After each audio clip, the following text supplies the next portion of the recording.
This edition of the FAX.Koolaid Podcast Show is brought to you in part by Motion Pictures. Remember, the FAX.Koolaid Podcast Show is rated a special AE for any and everyone. View discretion is advised. Just kidding. I don't know how many times I got to reiterate that.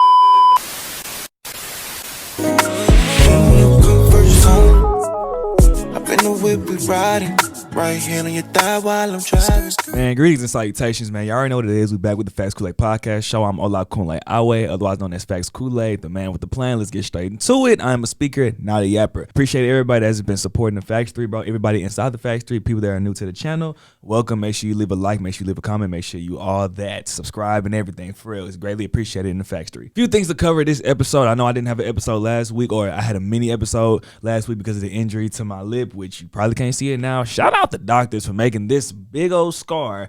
Like, it's not a big old scar, but it was a big old injury. They made it look like a little mosquito bite. So I appreciate, you know what I'm saying, everybody that checked up on me. Because, I mean, it doesn't look like a big deal, but you know what I'm saying? We back and we locked and loaded for episode 15. Now, of course, as expected, I'm going to start this episode by giving condolences to the family of Kyren Lacy, bro. He was the LSU wide receiver standout who passed away this past week, self-inflicted wound. You know, it was suicide. And the main message coming out of that is always the same thing when it comes to suicide and mental health is check on your friends, right? But the thing about the situation, or the thing about this is not a check on your friends type of thing. Like I always tell people, bro, the skill is not checking up on your friends and asking if they're okay. Everybody's going to do that. The skill is knowing when your friend is lying to you that they're really not okay. Like, that's the skill. Real ones know when their friends and close ones are not good, bro. Like, bro, it's a general question whenever you talk to somebody. Hey, how you doing? Like, you okay? How you doing, like, mentally? Most folks, 99% of the time, whether they're really doing good or not, are going to say that they're okay. But when you know that your friend or your person is not fine, that's the real skill, bro. Many people are coming out of this, oh, yeah, that's why we got to be checking on our friends. Mental health is important. Yes, it is. But, bro, when you have that discernment to know that your person is not good, when they say they are, that's the people that really make the difference. And, you know, it's just a sad case. Obviously, a lot of things were going in his life legally. You know, a lot of bad decisions were made, and they ended up leading to his self-demise. And just sending condolences to his family, because it's never easy at all to, you know what I'm saying, lose anybody, especially in that type of manner, especially when he was on his way to greatness, bro. When he was at LSU, he was such a good spirit. We always seen him dancing, and he had the skill, he had the talent. So it's always a sad case, bro. But prayers to the family of him, for real. Now, this episode, as you're going to hear, is going to be mostly sports. I might make this a mini pod as well, just like the last one, but I ain't gonna lie. Majority of this episode will be sports. I ain't gonna lie to you, because playoffs is coming up, and also Wrestlemania is coming up. And again, y'all might think that's funny, but I'm finna get into that in a second. But let me stick to college right quick. It's basically related. Shedur Sanders and Travis Hunter, they both got their jersey retired. Now, many people feel like that was a bad decision. I ain't gonna lie to you. Am I one of them? Not really. But I will say this could have been handled so easy. All Colorado had to do was just withhold those numbers, at least for a little minute. You did not have to wait 5 minutes after the season ended to retire their jersey. Now, Travis Hunter, actually, I ain't gonna lie. Let's take Travis Hunter out of the equation. He deserved that, obviously. The problem is Shedur. And it's not really a problem, because you got to understand two things can both be right. And that's what people are not understanding. They both changed that program, bro. Enrollment rates, money rates, everything went up when they were there. Now, I get it. You know what I'm saying? That's Deion Sanders' son. At the end of the day, that was a program changer, bro. Now, the thing about it, though, that I don't really like, Colorado really did not do Shedur any favors doing this early. Let me tell you why. One, it opens up a can of worms that Travis Hunter's number should have been retired and Shedur shouldn't have. But it's like, you can't retire Travis's and not Shedur. It's going to make Shedur look way less credible as a player of that said college. Like, it's going to make people believe, oh, well, Travis was on a whole nother level than Shedur was. And even though there might be some truth to that, you don't want that truth to be revealed ahead of the NFL draft, where it's obviously being said that, like, Shedur's draft stock is going down little by little. Like, it seems like people are starting to kind of see, I ain't going to say see, because I think that he's going to be a star in the NFL, but people are starting to think that Shedur is not going to be that guy in the NFL. That's neither here nor there. But the thing is, if you were in a situation where you retired Travis's number, which is rightfully so, you kind of have to do Shedur too, or it's going to look embarrassing to Shedur. That's one. Now, two, the reason why this is low-key wasn't a good idea to do firsthand is because if Shedur gets to the NFL and he doesn't pan out, oh, people are going to look at that retirement jersey as, oh, you clearly only got this jersey retired because you're Deion's son. It's 100% nepotism. And even though we know that nepotism plays a big part, I mean, as Deion's son, for crying out loud, he was the coach. You don't want people to think it's 100% because of that. But if Shedur goes to the NFL and his career is boo-boo, oh, they're going to look at Colorado and be like, oh, y'all are some frauds, and that was embarrassing for retiring Shedur's jersey, especially so fast. Like I said, the solution was so simple. All you had to do was withhold those numbers. Do you know how many teams and organizations, college and professional sports, are withholding numbers from people just because they want to just wait it out a little longer and then retire it, bro? Y'all could have literally said, look, we're not giving nobody 2, we're not giving nobody 12, and just kept it at that. But instead you said, bro, we're not even going to let it go a C. We're not even going to let them get drafted first. We're just going to retire it automatically, bro. I'm not a fan. I'm not a fan of that, bro. But it is what it is, bro. I both think that they're going to be stars. Now, speaking of stars, right? Travis Hunter, right? Travis Hunter has been in the news, obviously, because he said in a very fabricated interview, like, my God, as a journalist, that it made me sick. That was clearly a planted question. But he was asked, if you were to choose between playing only one position, because obviously we know he plays 2, he plays cornerback and wide receiver. If you were to choose between one position and never playing football ever again, which one would you choose? Now, any human being would choose to play one position in the NFL, obviously, not just because of the football aspect, but you're making millions to play a sport. Get out of here with that. Travis said he would stop playing. He would never play again. Travis, bro, stop that shit, bro. Like, be so serious, gang. You know dang well you're not going to stop playing football, bro. Like, why would you miss out on all that money? That's how you know that was a planted interview type question. That was clearly just his way of telling everybody in the NFL, look, I'm playing both sides of the floor. Now, look, do I think that Travis Hunter can do it? Look, I'm speaking to Travis directly if he were to ever see this, yo. If you want to go out and be my GOAT, by all means, go ahead. Go the distance. If you want to go out there and be the greatest player I've ever seen, the greatest player of my generation, go ahead. If that's what you want to do, please go try. However, I'll also say this. I think that there's a greater chance that the moon will fall from orbit, hit University of Houston, bounce off the buildings, then go back up into orbit and stand still before I think that Travis Hunter will be the best cornerback and wide receiver at the same time at any point during his NFL career. I'm going to just give it a bad. I don't see him being elite at both at the same time, bro. You're not playing teams like Colorado State and South Dakota and UConn in football, bro. You're playing violent men who channel all their energy and aggression each and every play. And I'm not saying that Travis Hunter can't do the same thing, but it's like, yo, imagine what the game plan is going to be.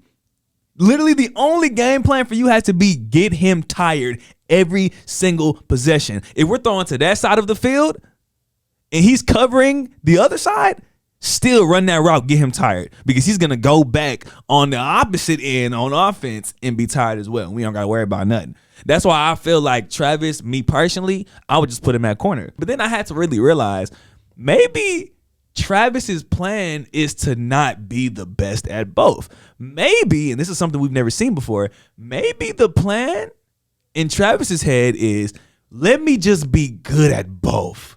Maybe this is not about him being the best at both, which is rare in the NFL. Obviously, you're in the NFL, you want to be the best at your position. But when you do multiple positions, which is something we've never seen before, maybe in Travis's mind, it's okay, let me just be just good enough to be a factor on both ends. That way, he could still low-key be one of the greatest. You feel me? It's like, I feel like, I definitely don't feel like he shouldn't be, withheld the opportunity to try. He should definitely try. I just don't think that it'll work. I'm going to keep it a band. I think it'll be too tiring. I think it'll be too exhausting to his body. And I get it. He's been elite all the way from elementary school all the way to college. I mean, he won the Heisman for crying out loud, but this is a whole nother ball game. And I'm not saying anything that he don't already know. I'm just saying, I don't really know, Travis. I ain't gonna lie to you, bro. But again, if you want to go out there and try to be my GOAT, please do it. I can't wait to see it, actually. Now, let me switch gears right quick, bro. I told you I was going to talk WrestleMania for a second. Now, again, I mentioned this. This is probably the third episode out of all 15 where I done mentioned something about wrestling, bro. I watch it from time to time. I'm going to keep it a band, bro. I'm gonna keep it a band, bro. I watched it a lot when I was little, and a particular wrestler who is now in charge of everything named Triple H. Shout out Paul Levesque. He's running this thing, and I ain't gonna lie, he kind of got me a little back hooked. I don't watch it consistently, obviously. My life's too busy for that, but I do check in, and I ain't gonna lie. WrestleMania season, which is the biggest pay-per-view of all of wrestling, that's this weekend. I'm not gonna lie to you. We all know who John Cena is, bro. We all know who John Cena is. And this Saturday, or not this Saturday, but this Sunday, he has a chance to win a WWE record 17 World Championships. And again, if this is not something that you want to hear specifically, you just want to go straight to the NBA topics. This is why these timestamps in the comment sections are very useful. Yeah, literally, bro. I'm so real on that, bro. The watch hours are gonna come soon. We're not doing this for the money. We're doing this for the love. You know what I'm saying? So watch hours is not the most important thing to me, bro. If you want to go to a topic that suits you on this episode or any other episode, bro, the timestamps in the description are very useful, bro. I digress. Back to wrestling, bro. John Cena has a chance to win his 17th world title.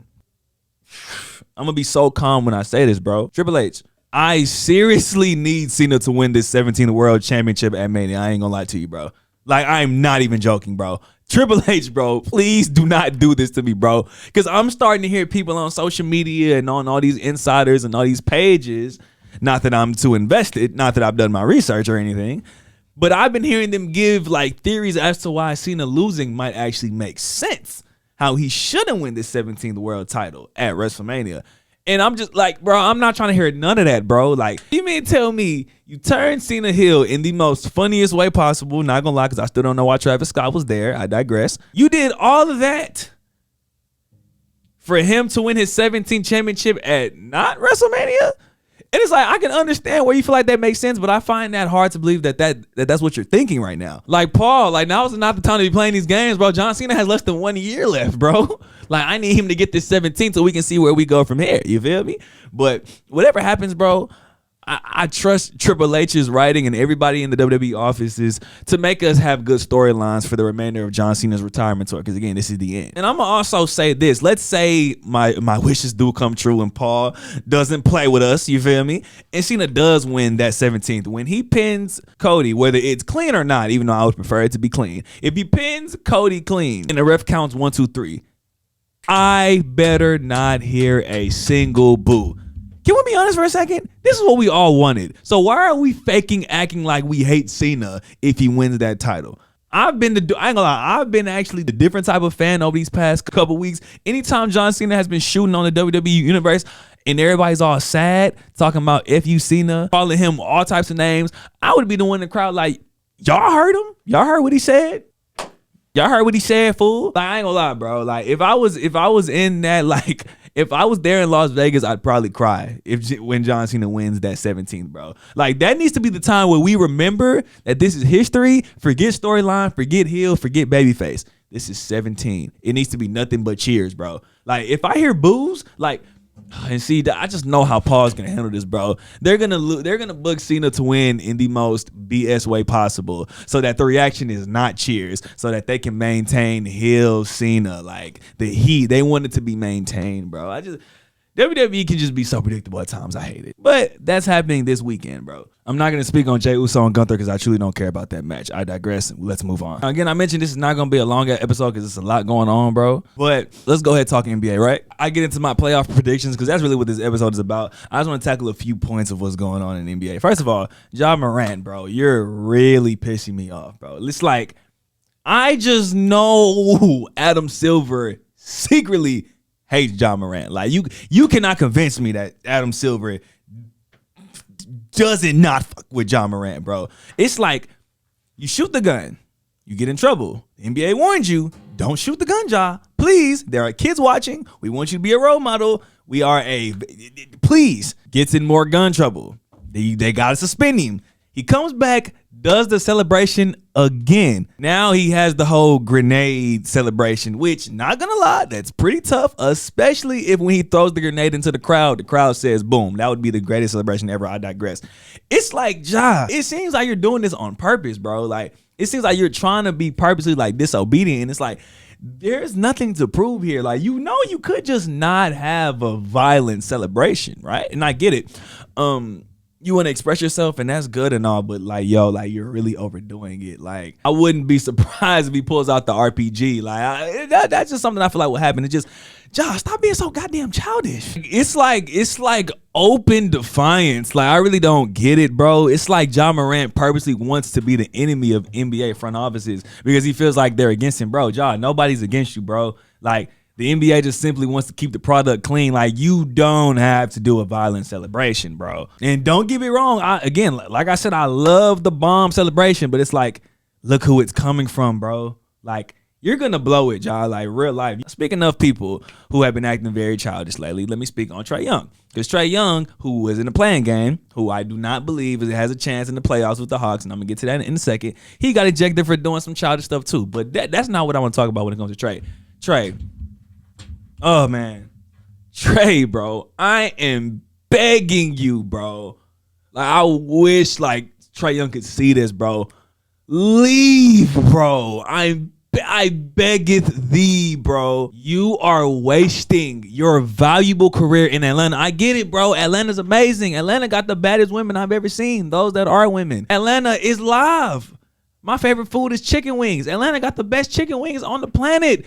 It's not worth it, bro. You're losing your career. You're losing your prime over there with players that are not good. You've been a walking 28-10 your whole career since you were a kid. It's not going anywhere. And it's so funny because Trae Young is one of the only players in the league where you throw him on most of these teams and that team is a contender. Imagine Trae Young on that Orlando team, what they got right now.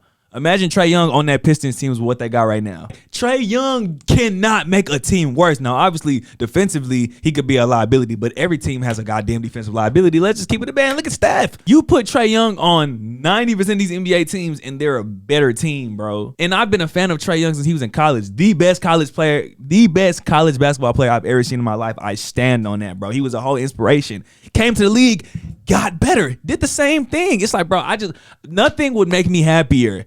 The best birthday gift I could get is Trae Young requesting a trade. I promise you, bro. Like, I just want him to leave, bro. He's wasting his time over there, and it hurts my feelings, bro. I'm going to keep saying it every week till he's gone. Now that I tackled those little 1-2 points, bro, let's get to the playoff predictions, bro. Let's start 3-6, Lakers and Timberwolves. Now, everybody automatically has the Lakers winning. I need for the world to know, Anthony Edwards has been cooking, bro.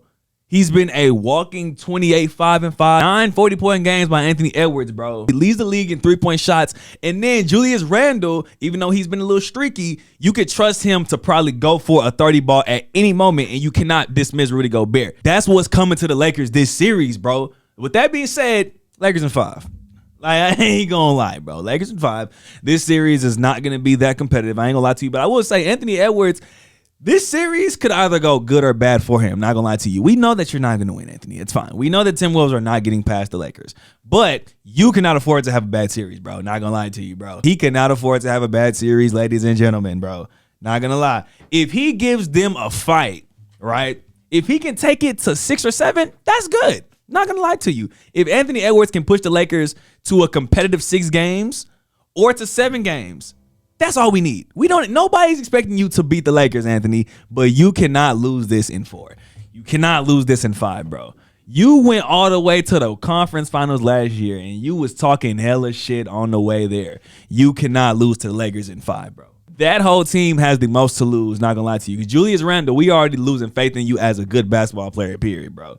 You need to show up. Rudy Gobert, everybody already has their different emotions when it comes to you. Sometimes I feel bad for you. You cannot afford to get killed the whole time, bro. I'm going to keep it a man.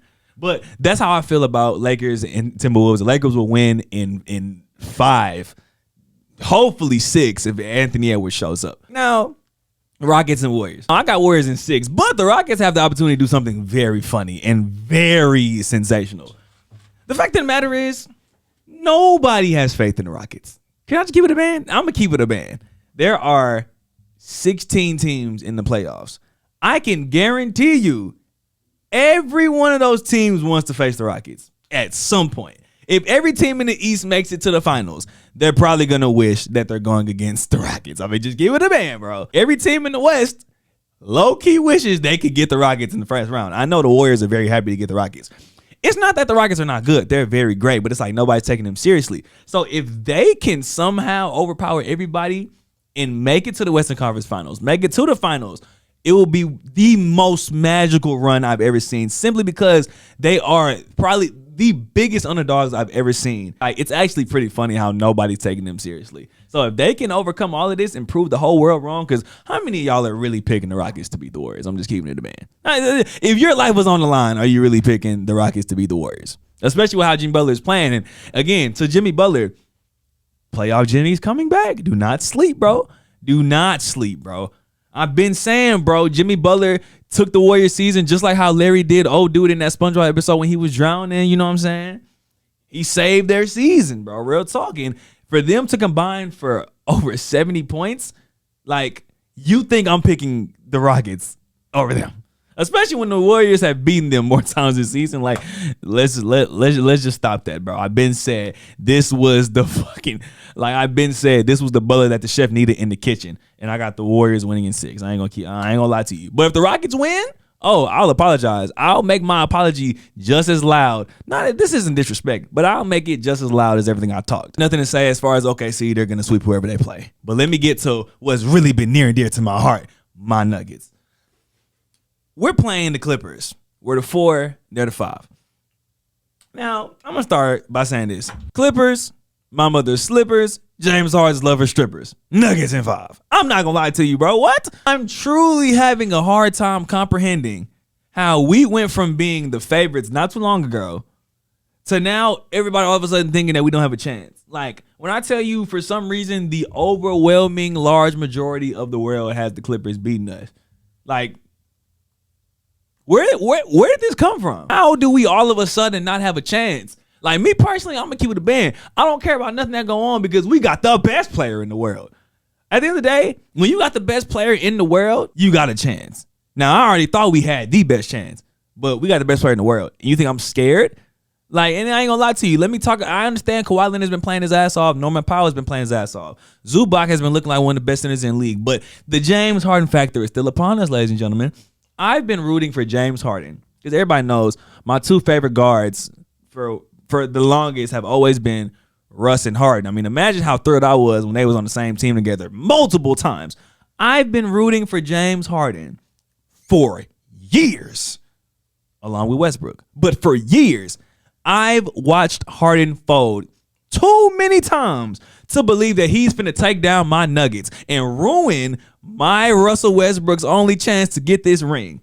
You think I'm finna assume that he's not gonna fold again after what he's been doing these past couple years? Nah, bro. What?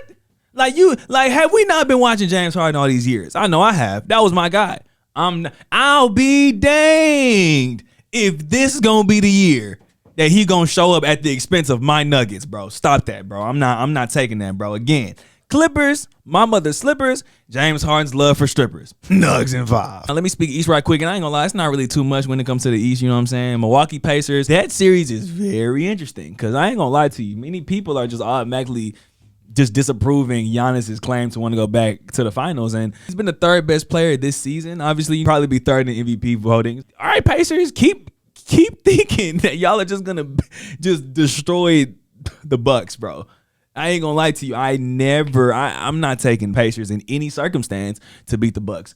If Dame is there, they win in 5. If Dame is not there, they win in 6. That's how I'm taking it. I ain't gonna lie to you, bro. I get it. Naismith, Ben, obviously, Halliburton. What the Halliburton? I get it. Bucks in 5. Not gonna lie to you. Celtics in Orlando, along with the Cavs and whoever they end up playing, which is probably gonna be the Hogs, they'll make short order of them. They're gonna win in 4, max 5. Now, Pistons versus Knicks, right? That one is also very, very tricky. I don't know how many games the Pistons are going to lose in. All I know is it's not that I can't see the Pistons winning, and this is probably not going to make sense, but really just hear my wordplay for a second. It's not that I don't see the Pistons winning. I just don't see the Knicks losing. Like, I don't see how the Knicks can fathom any possibility of losing to the Pistons. Talking about a horrific, one of the more horrific seasons in NBA history just last season. That team is practically the same, even though they got a few different players. Beasley has been killing, but yo, I don't see any scenario where the Pistons are beating the Knicks. I ain't gonna lie to you, and it really shows how people don't respect the Knicks, bro. Like, for people to just automatically assume that the Pistons are just gonna beat them like that, I just don't see it happening. I don't see the Knicks losing to them now. It's probably gonna go 7. Not gonna lie to you, but I see no way that the Knicks lose to these boys. Karl Anthony Towns still mad over this old team trading him, and they're not gonna make it past the first round. So imagine how embarrassing it's gonna be to Karl Anthony Towns if he loses in the same round as his old team. And his old team is gonna lose, but it's pretty valid. You got Luka and you got LeBron on that team. But for y'all to lose to the team that used to be the worst team, Karl Anthony Towns is going to have a hell of a summer if he loses to these Piston boys. I ain't gonna lie to you. Knicks in 7. I'm gonna go Knicks in 7. Now, before I move on, because I mentioned the Lakers and I couldn't speak on Luka's return game to Dallas. That was just sensational. But you still got Nico, and man, I've been trying my hardest to defend Nico. But yo, you traded a guy that dropped 73 points last year, and you still Nico. Is it really that hard to just not speak? Is it really hard to shut up? I'm not even trying to be rude. You just can't stop talking about how you don't regret trading Luka. So let me say this, Nico, Dallas fans. If the Lakers win a championship this year, which is not as unlikely as you think, if they win a championship this year, fresh off of that trade, fresh off of Nico saying that he doesn't regret trading Luka, and Nico doesn't resign, I'm not gonna say what might happen. I'm gonna pray to God it doesn't happen. You know what I'm saying? We don't like to see people leave the earth. But yo, Nico, while you keep talking all that BS, talking about you don't regret trading Luka, you better. There's no way he's not praying on the Lakers' downfall. There's no way he's not praying on Luka's downfall. Because I'm not gonna lie to you, Luka's success is Nico's nightmare. Not gonna lie to you, bro. I just don't understand why he can't just shut up talking about it. But that's just a slight digression. Now, those are all my predictions. As the week goes by, every single episode, I'm gonna be making predictions on what's going on. And y'all have heard all my predictions. So if I'm wrong, please let me know. Because I make apologies. I'm gonna keep it a man. I make apologies. If I'm wrong, let me know. Last 2 things I want to cover before I end off this episode, bro. As I mentioned, I am graduating May 9th. You know what I'm saying? It's been a sensational amount of, I lied. But it's been some years at my HBCU, you know what I'm saying? Love-hate relationship. But in this season, this election season, I'm going to be honest, bro. I'm glad that election season at not just my HBCU, but every HBCU around the country, it's been so peaceful. Because, boy, let me tell you something, bro. It used to be radical, bro. Ask anybody who's already graduated a long time ago, bro. HBCU election season, college election season used to be the most diabolical, the most messiest, the most radical time, bro. Bro, I was talking to my boy KC about this the other day on the Tiger Walk while people were campaigning. Everything was so peaceful. We were just reminiscing on it did not used to be this way, bro. Folks used to be fighting behind this shit. Bro, folks used to stop being cool behind elections, yo. Bro, folks used to real life fall out behind this, bro. I can name you 10 friendships that ended over elections at HBCU. It used to be the most craziest time. Folks used to get violent behind this, yo. You think I'm playing? Literally, I remember 3 years ago, when I was a sophomore or whatever, when I was a sophomore, it was election season. I wasn't running for nothing. And you know what I'm saying? It was that. It was very intense. Election season was intense. You got a campaign at the middle of your school. For us, it's the Tiger Walk, bro. And, people are holding signs on behalf of other people, which is very, very common. And one person is walking past somebody talking about, vote for this person, vote for blank, blank. Another person's walking behind endorsing somebody else. As that person walks by, they say, man, F that person. F blank, blank. Other person was like, yo, you can see me behind the auditorium if it's that serious, bro. I ain't gonna lie, it used to get that deep, bro. Folks used to sabotage people's campaigns, bro. Folks used to leave notes all over campus telling people not to vote for this person. Folks used to go on anonymous apps and just trash people's reputations, say the most inhumane things about people, bro. Election season really has came a long way, and I'm so proud of every HBCU for real. And it's funny because I might not even be saying the truthful thing about every HBCU. I just know at the schools around me, PV, TSU, all in the SWAC, it's been pretty peaceful, you know what I'm saying? And shout out everybody that's running for things and such, whether you're running for, you know what I'm saying, Royal Court, SGA president, or, Mr. and Mrs. of your school, bro. Keep putting in that work, real talk, and be smart. Play smart, bro, because I ain't gonna lie to you. A few things are baffling, bro. For me personally, I've had people ask me to repost their flyers and things like that. And really, I wanted to be the neutral person to not post flyers because I feel like if I post one person's flyer, I have to post everybody else's. And a part of me low-key did feel bad because I promised a few people I was going to like repost their flyers. And, you know, at the time of this recording, I still haven't had the time to. Cause obviously, I don't want it to just be something that you ignore. I want it to be good. But like, I think it's pretty baffling to ask somebody to repost your flyer. That person does content and you don't support their content, yo. I ain't gonna lie. I seen somebody make a video on TikTok saying how when people run for like something during election season at HBCUs and they ask people with a lot of followers to repost their flyer, yet they don't even be interacting with that person's post. And I'm like, hey, I ain't gonna lie. Like, that's valid. I had a young lady, sweet young lady, ask me to repost her flyer. Now, mind you, that girl follows me. Not liked a single video. Yeah, you want me to repost you. And that's not crazy to you, bro? You know what I'm saying? Like, hey, it's not something I have to relate to. I'm nice. I still do it anyways. But it's like, you got to play smart, bro. You got to play smart. But I'm just glad everything is so peaceful. Now, lastly, my birthday's coming up, y'all. My birthday's coming up April 23rd. I'll be turning 23.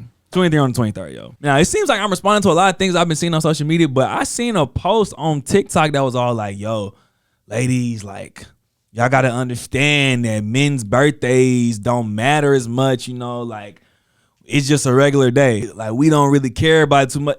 Who is we? Bro, I ain't gonna lie to you, bro. My birthday is April 23rd. It's coming up.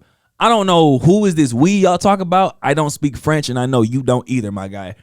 I don't know where this notion that men don't care about birthdays ever came from. We understand that women gonna do it big, you know what I'm saying? I wish y'all didn't do it big at times because when y'all be having the birthday dinners and somebody don't show up in the right color, y'all feel like falling out. I ain't gonna lie to you. Is this a digression? I feel a digression coming on. Why does that happen, ladies? I ain't gonna lie. Like, there's been so many friendships that have fell out over birthdays. Like, you have a big birthday party, you tell everybody wear pink, somebody comes in white, and now y'all ready to fall out. Y'all ready to squabble behind it. Like, that's just crazy to me. That's a big digression. But stop thinking that men don't care about our birthdays. Now, I will say, yeah, we might not be as zealous to, you know, to do something, have a big celebration. Like, even for me, I don't know what I'm doing for my birthday. I live a busy life. I'm thankful to God. I'm going to pray, but I'm going to shout on my birthday. But it's like, all because I don't plan anything, it don't mean that we don't care. You ask a man what he wants for his birthday, he may not know, and that's fine. Like, you know what I'm saying? As men, we are all grateful to have another day on the land of the living, especially another year. But this notion that we don't care about our birthdays, let's pump the brakes. I ain't gonna lie to you. Like, that was really insane to me, bro. Somebody had the nerve to say, oh, bro, we don't care about our birthdays like that. After a certain while, it's just a regular day. A regular day to who, fam? Tripping. What? I'm turning on my birthday. Like, y'all don't understand, like, this notion that men don't care about their birthdays. Like, let's stop that, bro. I ain't gonna lie to you, bro. Because who told y'all that? When was that the consensus, bro? Like, again, I'm gonna keep saying it. I'm finna be 23, April 23rd.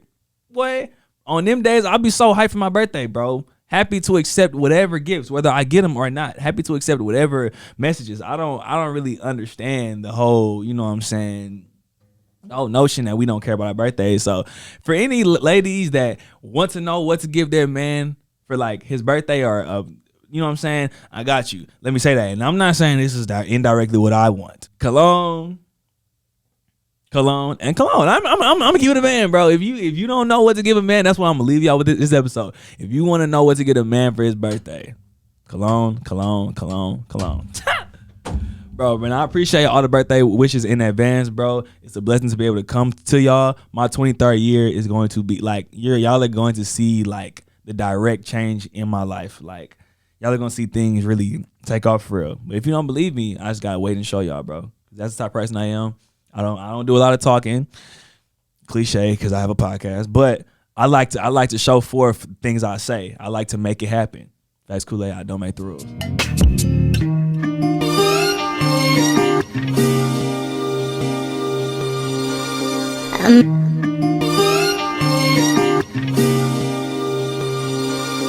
Imagine seeing